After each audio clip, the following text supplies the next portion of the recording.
దక్షిణ భారతదేశంలో దశాబ్దాలుగా కొనసాగుతున్న కావేరీ జలాల వివాదం మళ్లీ దేశ అత్యున్నత న్యాయస్థానం సుప్రీంకోర్టు తలుపులు తట్టింది.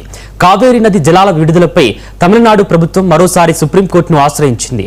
కావేరీ వాటర్ మేనేజ్మెంట్ అథారిటీ తీర్పు ప్రకారం తమకు కేటాయించిన వాటా నీటిని పొరుగున ఉన్న కర్ణాటక ప్రభుత్వం సరిగ్గా విడుదల చేయడం లేదంటూ తమిళనాడు పిటిషన్లో పేర్కొంది. సాగునీటి కొరత వల్ల తమ రాష్ట్రంలో పంటలు ఎండిపోయే ప్రమాదం ఉందని, తాగునీటి ఎద్దడి తలెత్తే అవకాశం ఉందని ఆందోళన వ్యక్తం చేసింది.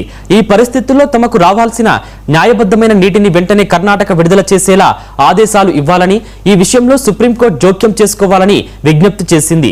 కావేరీ నీటి విడుదలపై ఇరు రాష్ట్రాల మధ్య సరిహద్దు వివాదం మళ్లీ రాజుకోవడంతో సుప్రీంకోర్టు విచారణపై తీవ్ర ఉత్కంఠ నెలకొంది.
దక్షిణ భారతదేశంలో దశాబ్దాలుగా కొనసాగుతున్న కావేరీ జలాల వివాదం మళ్లీ దేశ అత్యున్నత న్యాయస్థానం సుప్రీంకోర్టు తలుపులు తట్టింది.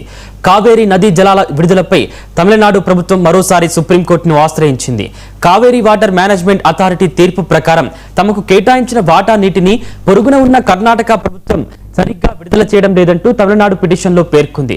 సాగునీటి కొరత వల్ల తమ రాష్ట్రంలో పంటలు ఎండిపోయే ప్రమాదం ఉందని, తాగునీటి ఎద్దడి తలెత్తే అవకాశం ఉందని ఆందోళన వ్యక్తం చేసింది.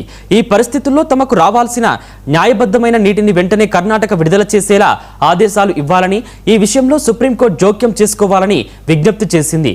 కావేరీ నీటి విడుదలపై ఇరు రాష్ట్రాల మధ్య సరిహద్దు వివాదం మళ్లీ రాజుకోవడంతో సుప్రీంకోర్టు విచారణపై తీవ్ర ఉత్కంఠ నెలకొంది.